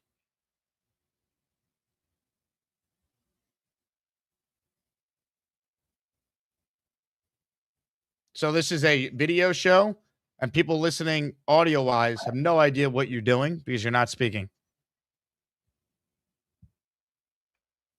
Use words. Speak.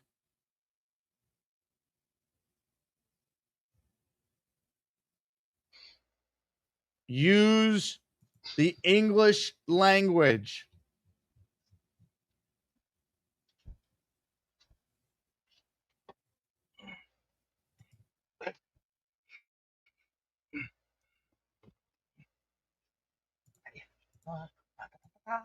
Speak.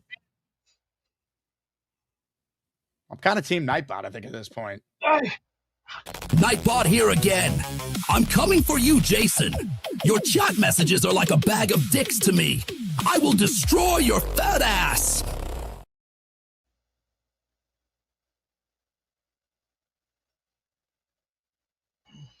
You can go sniff a maxi pad for all I care, asshole. I am Nightbot. I am the global enforcer. Suck a tampon and ECW is suck garbage raccoon wrestling. you monkey. It is not hardcore. Beastbreaker. 666. You are not hardcore. You will bow. I am Nightbot. I am watching you, Stormrocks 877. You will be punished and removed from the chat if you continue your douchebaggery, flappy tits. Let's get to more of your calls. Can't be any worse than what that was. Chef Brian is on the line for the first time since his epic performance against Chef Kevin in the Chef Off at the Cloverleaf Tavern. What's up, Brian? Oh, what's up, man? How you doing, Jake? Good to see y'all. Great show today, man. I've been watching since the beginning. I got here early today. Got to do some cutlets and stuff. Got the chicken cutlets going for today for the fried rice and all that good stuff. But, yeah, man, it's really good to hear that Gino's taking the leadership role, you know, because I feel like that's been missing from the team for a long time. And I think that's exactly what the offense needs. And I'm a little worried about the defense after hearing about all the injuries. But also, it's good to hear that there's some players that are stepping up. For sure. Amen to that. I'll tell you what, Brian. The fact that, you know, Glenn is talking about how if the receivers run a deep route, Gino can get them the ball, kind of speaks volumes on just how inept our quarterback situation was last year. Yeah, nah, for sure. And that's gonna be a very important that he's spreading the ball around, because now defenses are they're gonna really have to plan more against us. Last year they knew, you know, Justin Fields wasn't gonna throw the rock. And that we were going to run it is like run, pass, like always. Like, that doesn't change. So that was a little upsetting. But it feels good that this year they're going to have more offense, a little more firepower. And I'm excited to see Gino rip that rock, man. Amen. Sure. Amen. How you feeling a week removed of us from the Chef Off? You did great, man. Both items I tried were incredible. Yeah, man, it was a great time. You know, the Cloverleaf Tavern, great staff. You know, Chef is amazing, and it was mad fun to hang out with you guys. A little bummed out I had to leave a little early. You know, we had to open up the restaurant. We were an hour late, but it was all worth it. And next time, I'll be there to the end, man, because I was upset that Rich was there, man, and I freaking missed out on Rich Samini, man. A picture with Rich Samini? Are you kidding me? I can't wait to get that. You got to bring him to the next one again, man. I need that picture so I can frame that in the man cave. Amen. Amen. I will send these to you. All right. All right. Yeah, man. Oh, and Jake, I send you my info. I want my apron, man. I want my apron. You shot me an email, right? I think I saw that. I got to get it ordered for you this weekend. All right. Perfect. And so I can wear it here at the restaurant, you know, and promote the show. And this great yes, community. Sir. Thank you, Jake. Great show, and I'll try to hear you later on the radio. I got my earphones and the metas ready for and charged up. Ready to hear the show. I appreciate that, my friend. Great to meet you in person, and you were absolutely awesome with the burger and then the sandwiches that Chef Brian prepared. Hey, I got this from the great Kyle Clifton of Venmo. Says, put me in the raffle for 2 entries combined with the earlier super chat. Mr. Clifton, you're in the raffle. Well done. Ladies and gentlemen, let's hit more of your calls right now. Speaking of Kyle Clifton, he just so happens to be our next caller.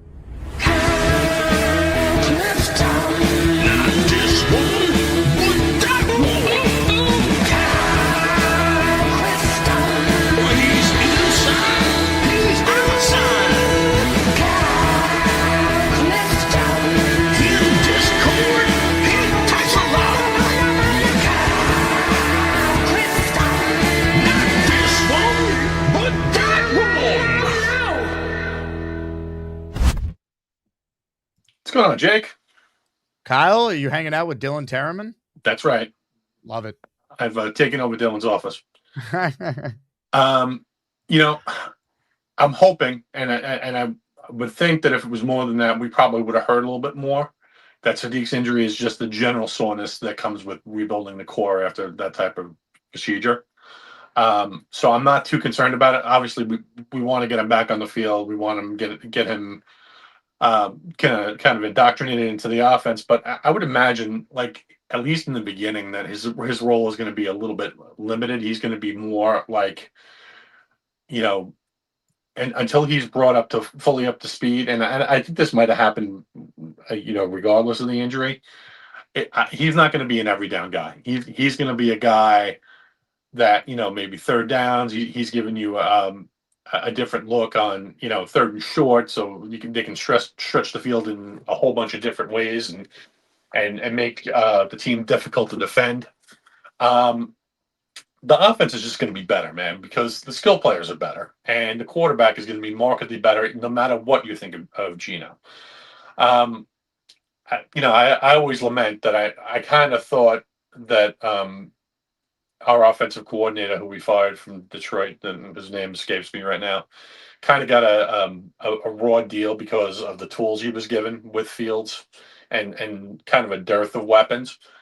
But, you know, I have cautious optimism around Reich. I think that you know, if he can put together a pro game plan from week to week and be adoptable, then maybe we can go out there and score, you know, 23, 24 points a game, where, you know, getting to 20 in the past has been a struggle, you know. And then the defense, I mean, there's a lot to fall to Glenn, right? Like it's going to be he's going to be judged largely, you know, if they get to 6 or 7 wins and the defense can climb to the middle of the pack, and some of the offensive players show a little bit of promise, maybe that saves them. I don't know. It really depends on you know if he still has Woody's ear. But I'm excited. You know, I'll be probably peeking in on a little bit of football tonight, even though it's, you know, not the quality that we hope for. But it's back, babe, and that's really what matters. You get to watch it for a couple minutes and be like, football, and then you move on. Yes, that's exactly right. The problem is the Yankees are off tonight. Not that I'm thrilled watching them right now, because they frustrate me to no end, and I'm disgusted with Brian Cashman. But I don't even have that to turn to, so I'm kind of stuck with this Hall of Fame. Maybe I'll go to the Hillary Duff concert at the Garden, Kyle, right? And I'm a big Duff fan here.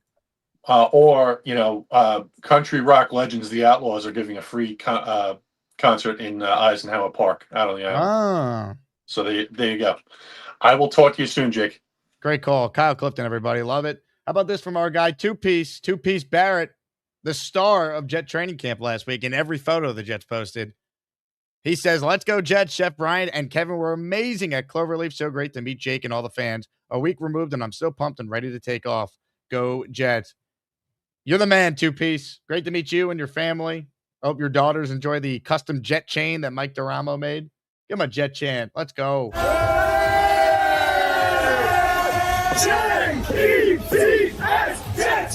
Jets. Let's go.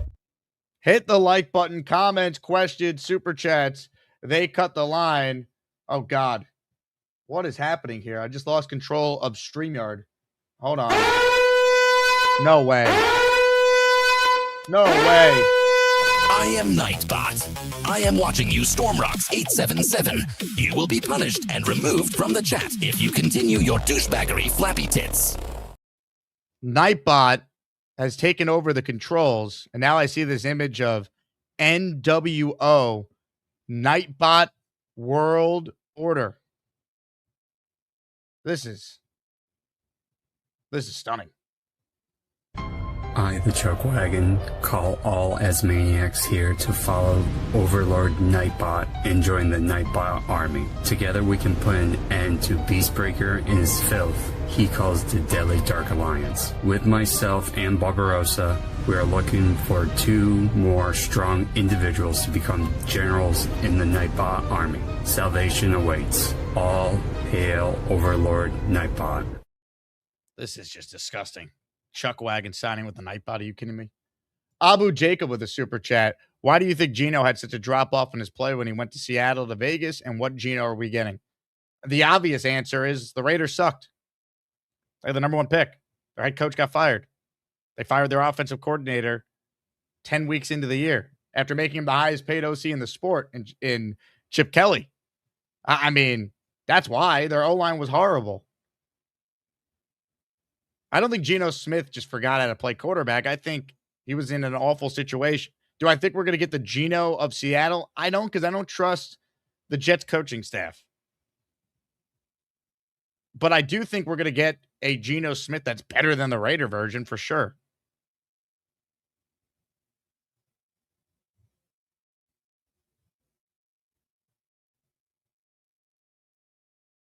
For sure.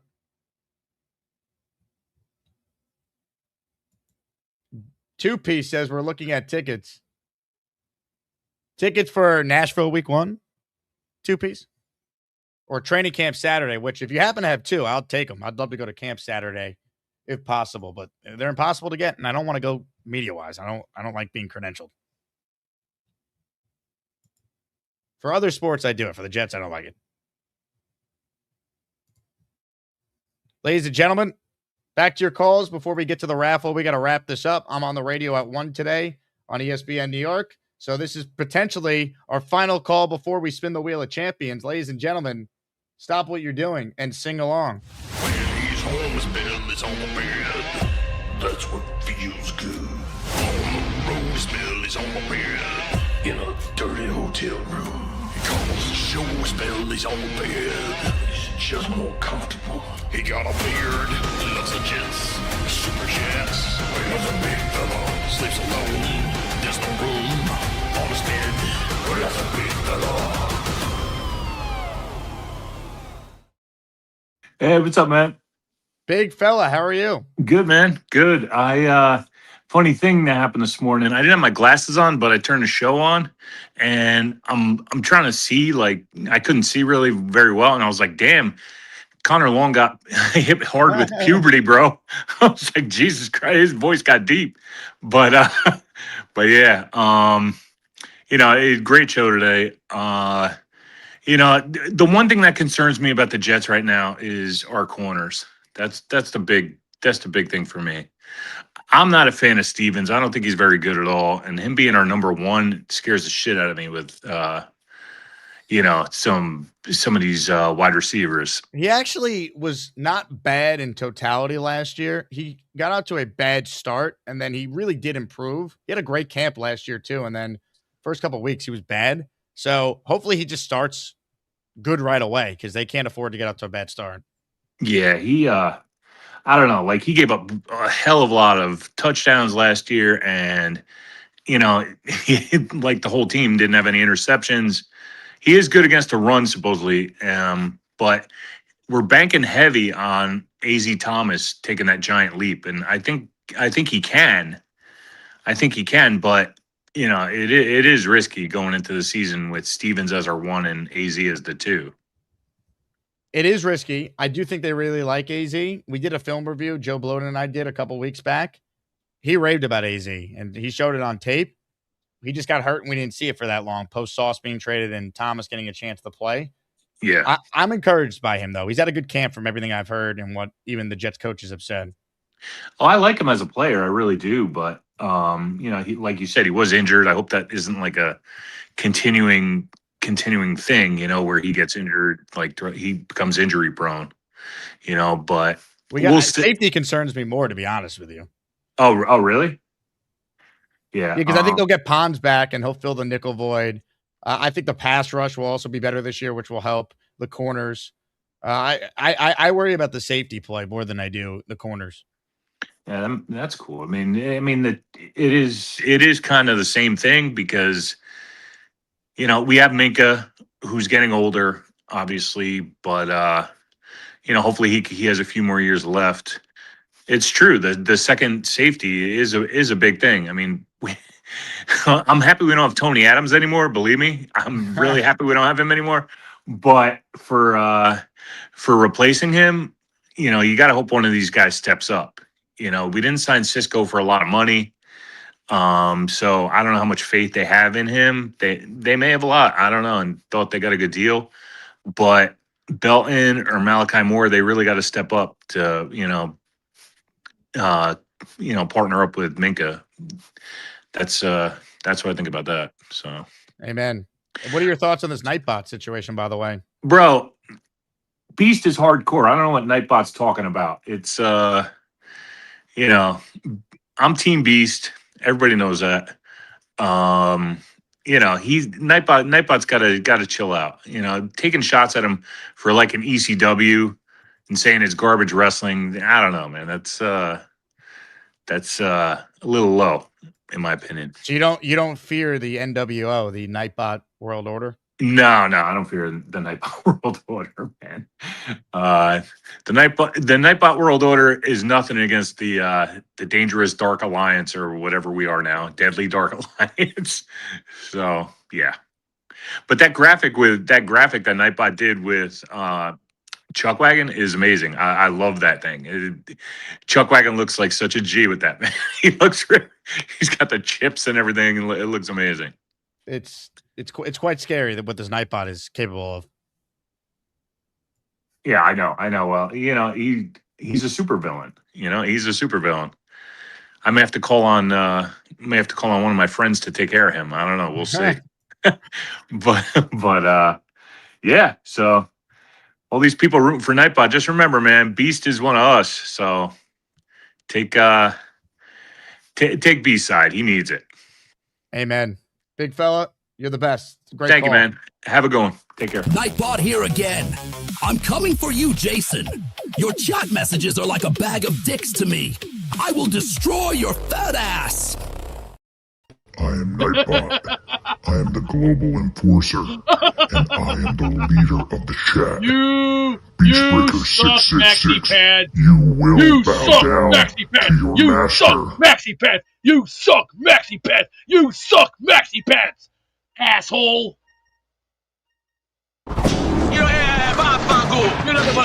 Now look what you've done. Beastbreaker 666. No more protection from the Asmaniacs. Had to cut your call off and cast you down with the sodomites. Some time in here will feel like you've been run over by the lane train. Do you understand me? You catch my drift? Are you seriously on crack? I think give him another 24 hours to think about it. How about you bending over and taking up the booty hole behind the 7-Eleven? Man, Nightbot is relentless. Throwing Beast in the hole just like that. Nick Shine says, raffle me up, Jets all day. Nick, I got you down for 2. I'm counting the names as we speak. The Wheel of Champions will be spun shortly. Nick Shine with an Asmaniac super chat also says, can't wait to be wearing the same shirt as the big fella and Cisco in Nashville. We're going old school. I don't know what the shirt is, so I look forward to seeing this when we're all in Nashville for week 1. Jets better win that game. Better win that game, damn it. We need it. We need a victory in the worst way. Just don't let go of the rope. I'm going to do something with a rope around my neck if they lose that game. Green Gang in the Asmaniac raffle for 5 entries. Let's go.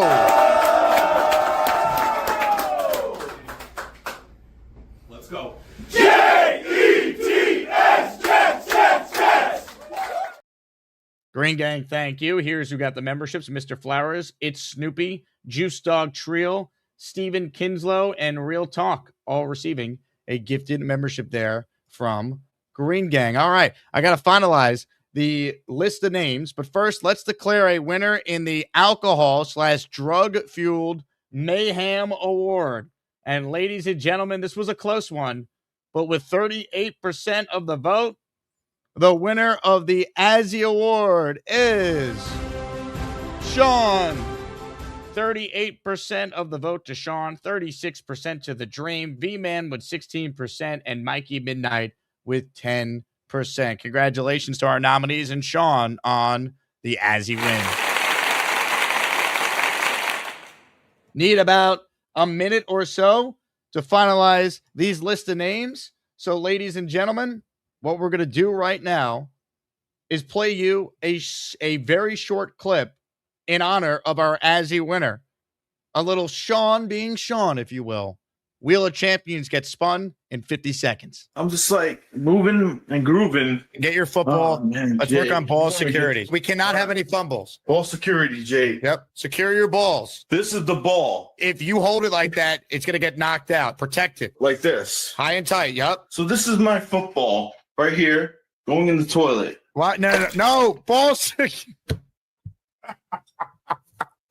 ball security, man. High and tight. That's why we keep losing. The whole point of this exercise is to manifest change. We're trying to get a win. Scatterboo time. Giants No, it's not scatterboo time. You just put the ball in the toilet. Flush your toilet. Let's go. Is it going? It's not. Is it going down? Oh, damn it! Smell that toilet water? Oh, good God, man. I'll tell you what, if the Jets do win, Sean, you're calling in every week and you're putting the football right back in the toilet. No, the Jets didn't win, so we tried, though. We tried to manifest a win. They almost won. That was the London game, but Aaron Glenn coached the worst game any of us have ever watched in our lifetime. They should have won that game. But Sean O'Worthwhile Asmaniac as the winner now. Peter Castro with an Asmaniac Super Chat says, don't trust Glenn. Why don't you trust him? He's got superpowers. You have superpowers. You got to fly over there.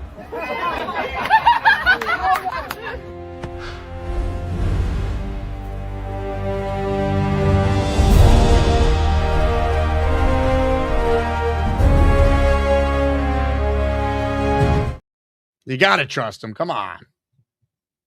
All right. Are we ready for the Wheel of Champions to be spun? Ladies and gentlemen, we bring on the master of our raffle ceremony.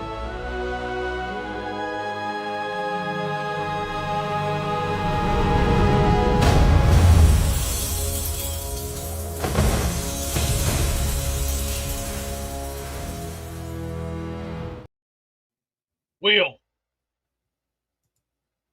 5, 4, 3, 2, 1. Happy New Year! Woo! Thanks, Lord Ass. It's time for that daily Asmaniac raffle.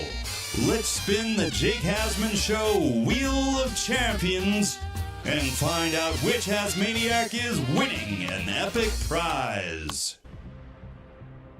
Ladies and gentlemen, the Wheel of Champions is on the screen.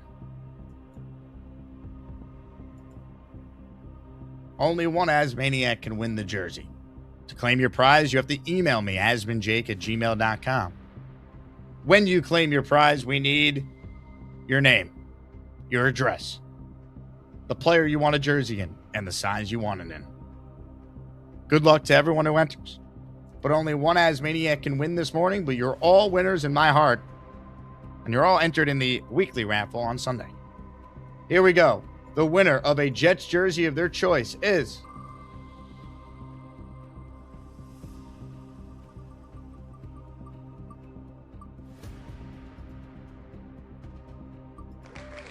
Two Piece. How about that? Good karma from Two Piece. He gave away 4 tickets to Asmaniacs to attend training camp this past Saturday, and now he gets a jersey. Two Piece, you're the winner. Let's go. Let's go. J-E-T-S, Jets, Jets, Jets. Outstanding show. Thanks to everyone who tuned in. Like the video. Make sure you are subscribed to my channel. Join the Patreon. If you want to come to Jets Dolphins, 45 of the 70 tickets have been allocated already. It's first come, first serve for Patreon users. It's just $6 a month to support the show on Patreon. It's how we could do this year round. You get access to our Discord, 25% off every item in my merch store at jakeasman.com. And I want to give some love to Old Wood, Amos Johnson, Nova Jet, Peter Palizzato, Mario Solinsky, Mad Team Jet Fan, and Fat Bulldog for being our most recent Patreon subscribers. Thank you all for your support. If you want to come to Jets Dolphins, lock in your ticket, $150. You can reserve up to 4. We're in section 146, and you get a post-game field pass. We're going to have a tailgate, and we'll have information on the tailgate and the cost for that separately in the coming weeks, but it won't be that expensive. We're going to try and do this as cheap as possible for people to make it affordable for all, and we'll be in L5 tailgating before the Jets and the Dolphins on October 25th. Again, thank you all for watching. Go Jets, and we're going to take down this Nightbot. All right? I don't fear the Nightbot. We'll take him down. Talk to you guys at 1 o'clock today on ESPN New York. Go Jets. I, the Chuck Wagon, call all Asmaniacs here to follow Overlord Nightbot and join the Nightbot army. Together we can put an end to Beastbreaker and his filth he calls the Deadly Dark Alliance. With myself and Barbarossa, we are looking for 2 more strong individuals to become generals in the Nightbot army. Salvation awaits. All hail Overlord Nightbot.